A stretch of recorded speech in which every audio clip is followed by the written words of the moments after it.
In the late 1980s, a disturbing home video began circulating among horror fans and conspiracy communities.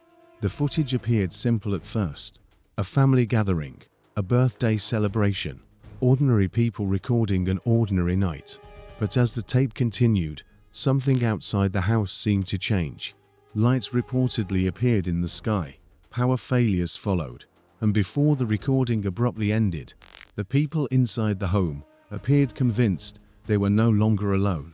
What made the story unusual wasn't just the footage itself, but the number of viewers who initially believed it might have been real.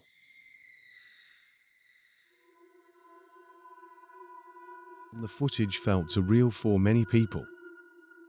The video later became known as the McPherson Tape, though some viewers also referred to it as UFO abduction. At its core, the premise was simple: a family gathers together during a birthday celebration, while one member records the evening on a handheld camera. The early part of the footage feels ordinary and unpolished. Conversations overlap naturally, people move casually through the house, and nothing immediately resembles a traditional movie. That realism became one of the tape's most important features, because during the late 1980s and early 1990s, audiences were far less familiar with the found footage style that would later become common in horror films.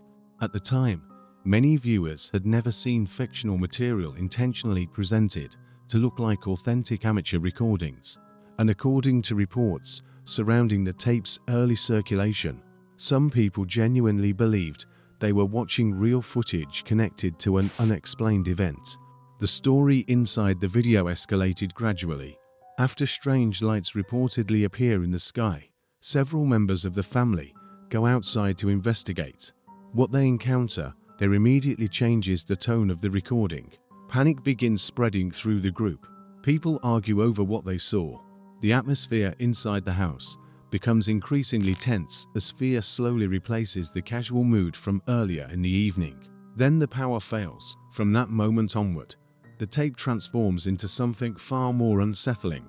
Dark hallways, flashlights moving through rooms, voices speaking over one another in confusion, and occasional glimpses of figures outside the home that many viewers described as deeply disturbing at the time.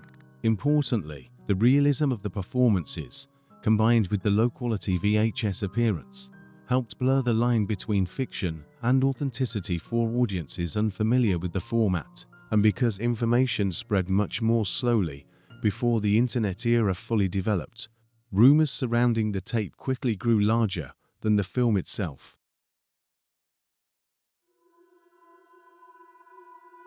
Many people didn't realize the tape was fictional. As copies of the tape spread through conventions, VHS trading circles, and late-night television discussions, confusion around its authenticity continued growing. Part of the problem was how the footage was presented. The recording lacked the polished appearance audiences normally associated with films at the time. Camera movements felt unstable. Conversations sounded messy and improvised. Lighting was inconsistent. And unlike traditional horror movies, much of the tension came from uncertainty rather than dramatic effects. To some viewers, that made the footage feel disturbingly believable. Stories began circulating claiming the tape showed genuine evidence of an alien encounter or disappearance. In certain versions of the rumor, people even claimed authorities had attempted to suppress the footage after it surfaced publicly. None of those claims were true. The McPherson Tape was a fictional production created by filmmaker Dean Oliotto, but due to the unusual style of the film and the limited information available during its early circulation, many people encountered the footage without fully understanding its origin. Then another event added to the confusion. According to later accounts, the original master copy of the film was reportedly destroyed in a warehouse fire not long after production. 4 years, only degraded copies remained in circulation, making the footage appear even more mysterious and difficult to trace. And because the VHS quality already looked rough and amateurish, the damaged recordings unintentionally made the tape seem more authentic to some audiences. Over time, The film gained a strange reputation online and within paranormal communities, not necessarily because viewers fully believed it was real, but because it captured something psychologically effective, the feeling that the camera had recorded events it was never supposed to capture in the first place. And years before found footage horror became mainstream, that idea felt unusually convincing to many people watching at home alone in the dark.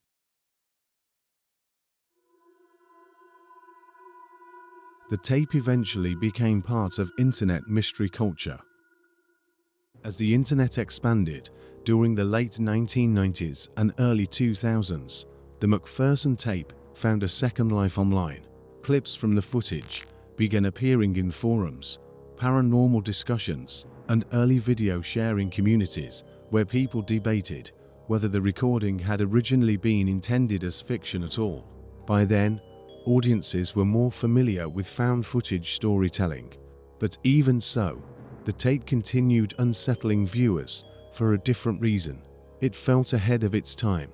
Years before movies like the Blair Witch Project popularized the genre worldwide, the McPherson tape had already experimented with the idea of presenting horror through supposedly real amateur recordings. And because the production was so limited and raw, some viewers considered it more believable than later mainstream films. The case also became an interesting example of how presentation can shape perception. Nothing shown in the footage was especially graphic by modern horror standards, yet the uncertainty surrounding the tape, combined with poor visual quality and realistic reactions from the actors, caused many viewers to remember it as far more disturbing than it actually was. In some ways, the fear came less from what could clearly be seen, and more from what the camera failed to show completely. Shadows outside windows, brief glimpses of movement, conversations interrupted by panic. The tape relied heavily on suggestion rather than explanation, and that ambiguity became one of the main reasons it endured online for so many years. Because even after audiences learned the footage was fictional, the atmosphere still felt strangely convincing, almost like discovering an old recording that was never meant for public viewing.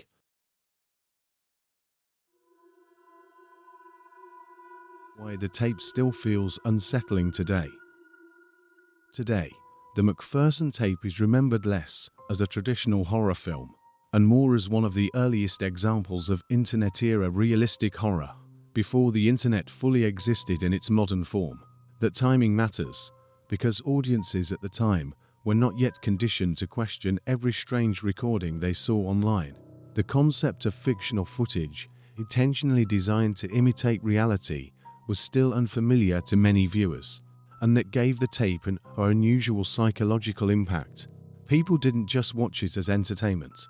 Some watched it wondering whether they were seeing something authentic. Over the years, the story surrounding the tape became almost as important as the footage itself. Rumors, distorted copies, and incomplete information transformed a low-budget independent project into a lasting mystery within horror culture.